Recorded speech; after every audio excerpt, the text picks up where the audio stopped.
Abrimos el programa conversando con Katy Segarra. Katy es politóloga, ustedes la conocen de más, siempre conversamos con ella, para hablar sobre justamente lo que piensa hacer el Congreso en estas próximas horas, semanas, días, en las que ha extendido la legislatura, pero el adelanto de elecciones no está entre sus temas prioritarios. Katy, ¿cómo está? Gracias por acompañarnos. Muy buenos días. Buenos días, Patti, y feliz día de la amistad y del amor. Gracias. Creo que lo que habías dicho al principio era muy importante, que en estos momentos en el Perú están sucediendo cosas tan trágicas en el que la ciudadanía se está comenzando o está habiendo mayor polarización, en el cual hemos escuchado a las autoridades con frases totalmente desafortunadas sobre la vida de otros peruanos y peruanas. Y creo que esa es una fecha importante quizás para que pensemos en el otro como un igual, como un ciudadano más, como un peruano más, que hay que escuchar y que hay que intentar entender. Que no necesariamente tenemos que pensar igual, pero que hay que intentar entender. Y bueno, siempre es importante tener fechas como bonitas, ¿no? Luego de tanta tragedia. Claro que sí, Katy. Tú sabes que el otro día, y permíteme esta digresión, me pongo a ver por razones periodísticas y además porque hay que ver lo que pasa en Turquía, ¿no? Que es terrible. Y yo pensaba, no insultes a ese que está a tu lado porque no sabes si el día de mañana va a tener que excavar la tierra para sacarte de ahí. O sea, no perdamos de vista eso. ¿No es cierto? Esa persona con la que me siento que me divide en cosas importantísimas, al final no son tan importantes. Y ver ese esfuerzo en Turquía de los vecinos con sus manos, hace días escarbando, pasándose la día sin dormir, escarbando para sacar a la gente que está en los escombros, y digo, algún día nos puede tocar, en un país como el nuestro además, ¿no? Claro, especialmente siendo tan sísmico, ¿no? Así es. Y claro, es especialmente importante ver al otro, ver al vecino, a las personas que no piensan como tú, incluso tu familia. Creo que de hecho en las elecciones han generado especial alejamiento de nosotros con nuestros familiares o amigos que han pensado distinto, ¿no? Y hemos generado un círculo cada vez más pequeño, o eso me parece que es como la tendencia, que es generar círculos más pequeños con gente que siempre piensa igual. Y eso no es positivo, ¿no? De hecho, para la construcción de la misma ciudadanía no es positivo. Yo recuerdo que eso siempre se lo comentaba a mis alumnos en la católica y les comentaba y señalaba, bueno, todos tenemos una ideología, es decir, todos pensamos cómo debería ser el mundo ideal, todos tenemos valores que apreciamos más que otros, todos tenemos además una mirada bastante limitada de esta realidad. Creo que es esencial que lo digamos, que siempre fortalecemos de que nosotros podemos priorizar ciertos temas y tener una visión específica sobre el mundo y no necesariamente tu compañero va a tener la misma y eso no significa que no vas a poder hablar con ellos, ¿no? Que es lo que realmente parece que sucede en el Congreso de la República porque son incapaces de hablar un mismo idioma. Y ahí, Katy, quería hacerte una pregunta, porque no se puede construir democracia, no se puede hacer nada, no se puede avanzar sin un mínimo de consensos, mínimo. Y creo que eso lo hemos perdido a unos niveles escandalosos. Que no haya una porción rescatable del Congreso que pueda mirar hacia el mismo lado. Ayer la señora Montes ha dicho, creo que un rapto de sinceridad que ya casi le agradezco, que no tiene sentido seguir discutiendo esto porque ¿para qué? ¿No es cierto? ¿Para qué vas a discutir y llegar a la misma conclusión 20 veces y dejar de discutir otras cosas? Pero el problema es cuándo. ¿El adelanto de elecciones es una necesidad o es ¿o es simplemente el deseo de algunos, como se quiere plantear?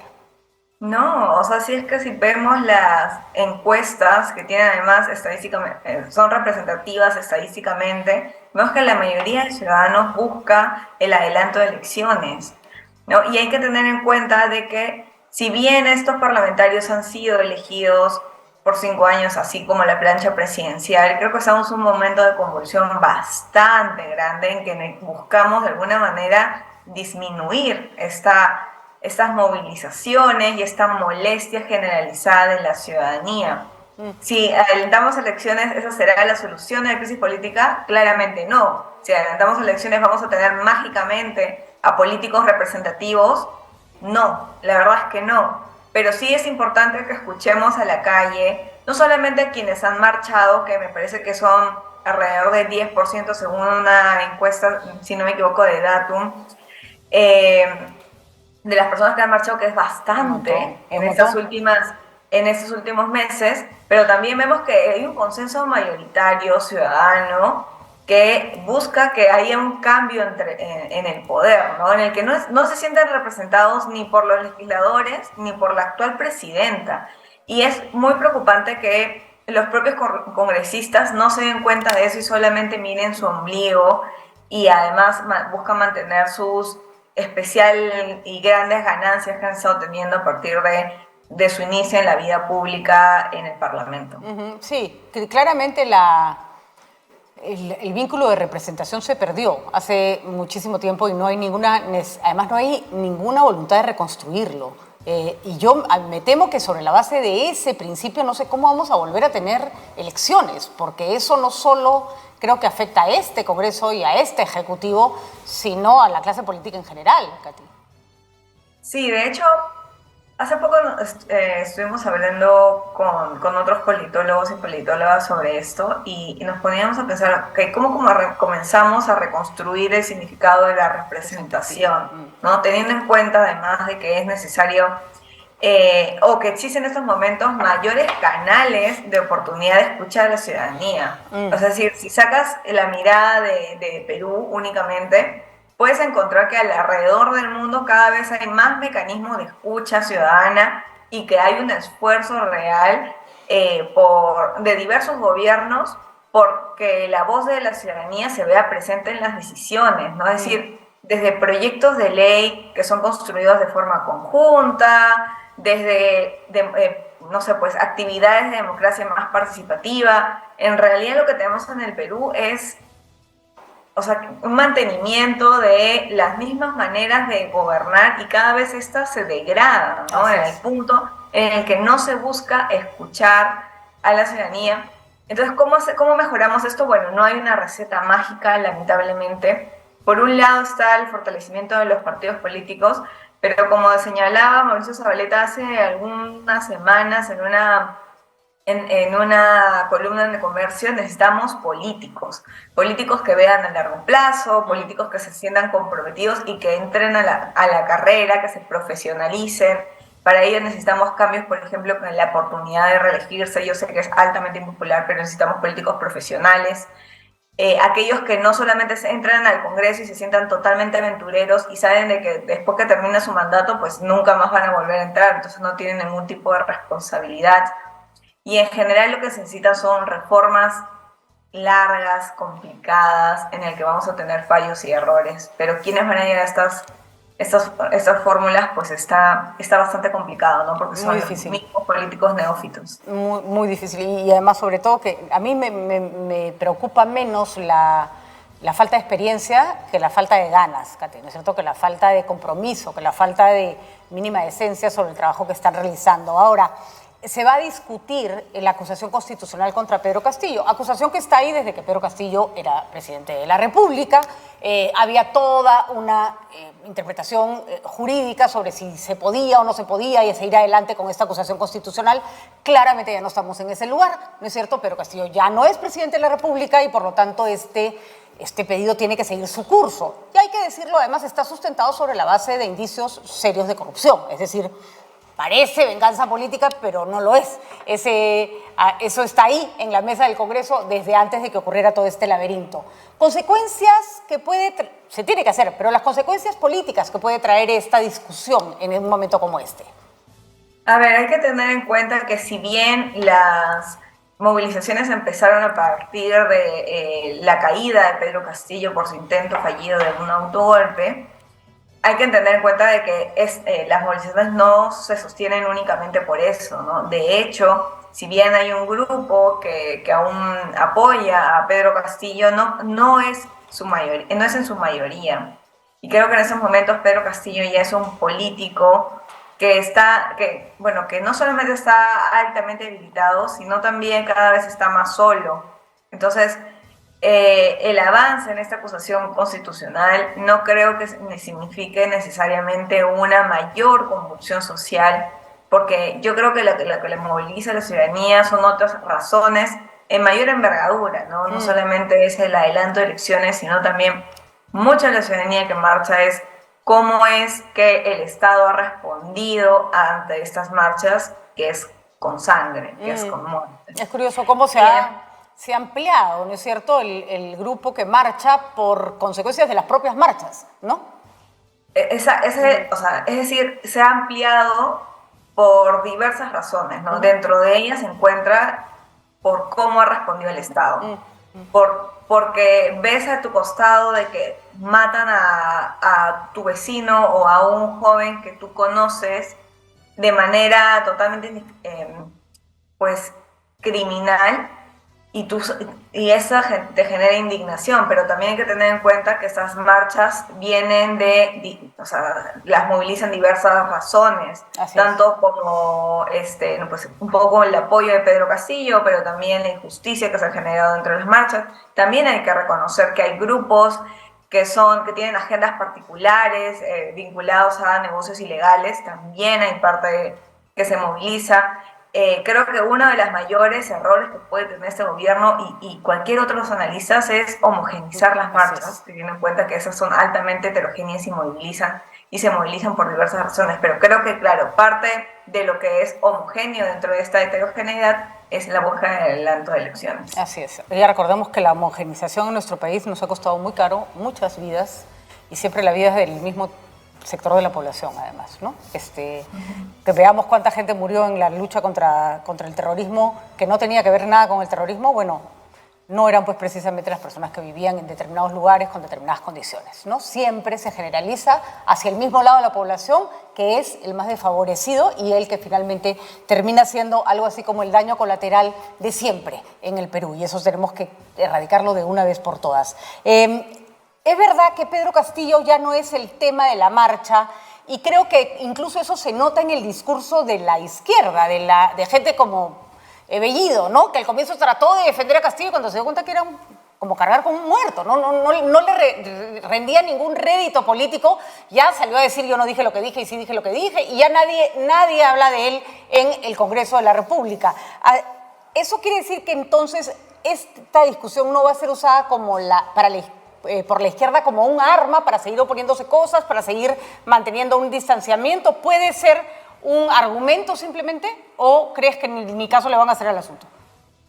Realmente, lamentablemente, los parlamentarios son tan poco predecibles que es complicado saber qué cosa van a hacer. Tal cual. No, podrían utilizarlo, pero realmente no es que le genere muchos réditos políticos, ¿no? Pedro Castillo es...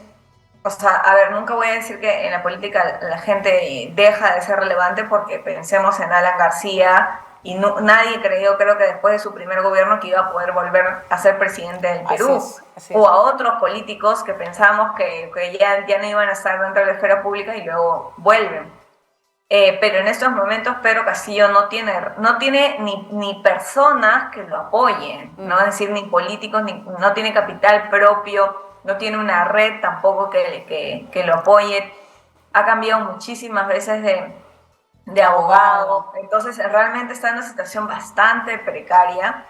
Y si utilizan ese tipo de argumentos los parlamentarios de izquierda, no sé qué tantos réditos políticos realmente le den. No, y además lo dijimos en su momento, y mirarlo de cerca nos da cierta capacidad de predecir en esos casos.